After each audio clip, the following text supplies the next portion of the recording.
Hello everyone. आज के topic हैं इम्पल्स मोमेंटम थ्योरम और दूसरा है कंजर्वेशन ऑफ लीनियर मोमेंटम। तो पहला टॉपिक है इम्पल्स मोमेंटम थ्योरम। तो ये थ्योरम कहती है कि जो इम्पल्स होता है किसी भी बॉडी पे वो मोमेंटम के चेंज के इक्वल होता है। इम्पल्स जो होता है वो मोमेंटम के चेंज के इक्वल होता है। मोमेंटम में खाली चेंज करना है, टाइम के साथ चेंज नहीं करना है। जो इम्पल्स होगा वो मोमेंटम में चेंज के इक्वल होगा। तो impulse equals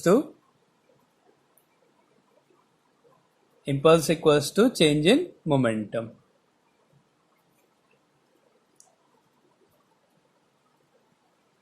impulse equals to change in momentum, ये है हमारी impulse momentum थ्योरम।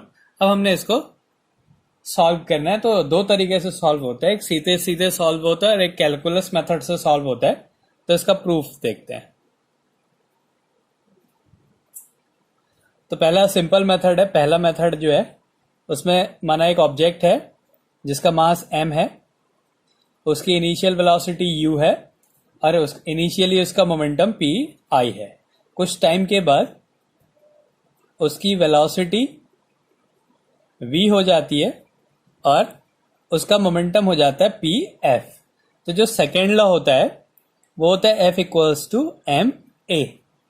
तो m a की जगह हो गया v minus u upon t. तो ये F के इक्वल है, इसको यहां पहुंचा दिया F t equals to m v minus m u. तो एफ टी क्या होता है, impulse I equals to m v final momentum. Final momentum की वेलोसिटी v मास m, तो जो मोमेंटम होगा वो एम वी होगा। तो ये हो गया p F minus m u क्या है, इनिशियल मोमेंटम पी आई। तो impulse equals to change in momentum. तो ये हो गया एक प्रूफ। अब दूसरा तरीका क्या होता है, F इक्वल्स टू जो कैलकुलस मेथड है डीपी अपॉन dt होता है। तो इसको यहां पहुंचा दो, तो इससे क्या मिला हमें, dp equals to F dt। इसको इंटीग्रेट कर देते हैं, पी आई इनिशियल मोमेंटम से फाइनल मोमेंटम में इंटीग्रेट कर दिया, मतलब उसकी इनिशियल लिमिट है पी आई और फाइनल लिमिट है पी एफ। क्योंकि डीपी का करना है पी के रिस्पेक्ट में, मोमेंटम के रिस्पेक्ट में करना है। डीपी इक्वल्स टू यहाँ पे टाइम के रिस्पेक्ट में करना है। तो जब इनिशियल मोमेंटम है माना टाइम 0 है और जब फाइनल मोमेंटम है वहां पे टाइम t है, मतलब t इक्वल्स टू 0 से t इक्वल्स टू t तक इसकी टाइम लिमिट है f डी टी। इसको t1 t2 भी ले सकते हैं, इससे ज्यादा आसान हो जाएगा। 0 टू t इसकी जो है वो टाइम में लिमिट ले ली। तो अब dp का जब इंटीग्रेशन करेंगे तो p आ जाएगा, ये हो गया पी आई और P F, lower limit upper limit. f constant है, dt का t हो गया, इसकी लिमिट हो गई 0 टू t। इसको सॉल्व कर देते हैं, upper limit minus lower limit, तो p की जगह एक बार पी एफ हो जाएगा माइनस p की जगह p I equals to f, एक बार t की जगह t, दूसरी बार 0 रखेंगे तो 0 हो जाएगा, तो f t हो गया। तो f t की वैल्यू i हो गई, तो P F minus P I equals to I. तो ये भी क्या आ गया, impulse equals to change in momentum. तो ये दो तरीके हैं इम्पल्स मोमेंटम थ्योरम को सॉल्व करने के। अब इसके बाद अगला टॉपिक है हमारा conservation of linear momentum. Conservation of linear momentum. Linear इसलिए लिख रहा हूं क्योंकि ये लीनियर के लिए है, फिर आगे एंगुलर के लिए होगा। तो कंजर्वेशन ऑफ मोमेंटम ना लिख के जो लीनियर के लिए लीनियर मोमेंटम लिखा जाएगा और एंगुलर के लिए एंगुलर मोमेंटम लिखा जाएगा। तो conservation of linear momentum.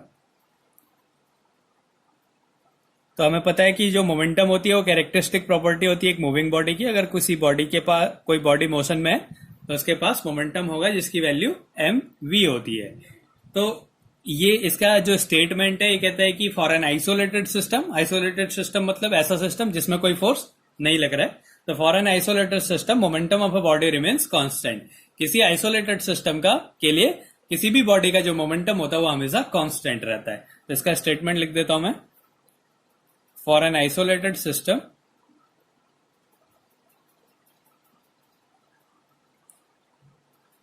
momentum of a body remains constant. Momentum of a body remains constant.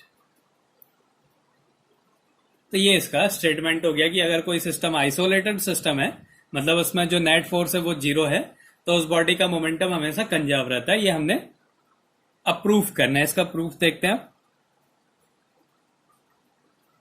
तो हमें पता है F equals to dp upon d t, ये सेकेंड लॉ है मोशन का। तो यहां से डीपी की वैल्यू क्या हो जाएगी, F डी टी। अब अगर सिस्टम आइसोलेटेड है, फॉर आइसोलेटेड सिस्टम,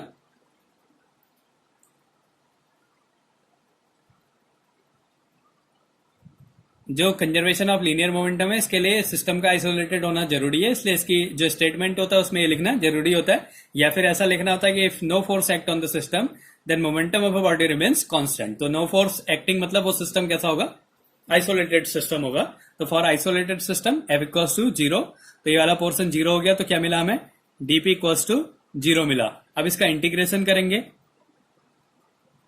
इंटीग्रेटिंग, जो डीपी का इंटीग्रेशन है वो पी हो जाएगा। यहाँ पे कोई नंबर नहीं है, तो फिर हम अगर इंटीग्रेशन करते हैं तो एक कांस्टेंट का यूज करते हैं। तो डीपी की जगह पी हो गया, पी इक्वल्स टू कांस्टेंट। और पी क्या है, मोमेंटम है, तो मोमेंटम क्या हो गया, कांस्टेंट हो गया। यही इसका स्टेटमेंट है कि अगर सिस्टम आइसोलेटेड है तो momentum of a body remains constant. तो जो मोमेंटम है पी, वो क्या हो गया, कांस्टेंट हो गया। ये क्या है, इसका प्रूफ है। तो ये दो टॉपिक है। पहला इंपल्स मोमेंटम थ्योरम, जो कहता है कि इंपल्स जो होता है वो मोमेंटम के चेंज के इक्वल होता है। इसको सॉल्व करने के दो तरीके हैं। दूसरा है कंजर्वेशन ऑफ लीनियर मोमेंटम। ये कहता है कि अगर सिस्टम आइसोलेटेड है तो मोमेंटम किसी भी बॉडी का कांस्टेंट होता है। इसमें क्या करना है, F equals to dp upon d t, फिर फोर्स को जीरो कर दो तो डीपी की वैल्यू जीरो हो जाएगी। इंटीग्रेशन करने पे पी जो है कांस्टेंट आ जाएगा। यही इसका स्टेटमेंट है।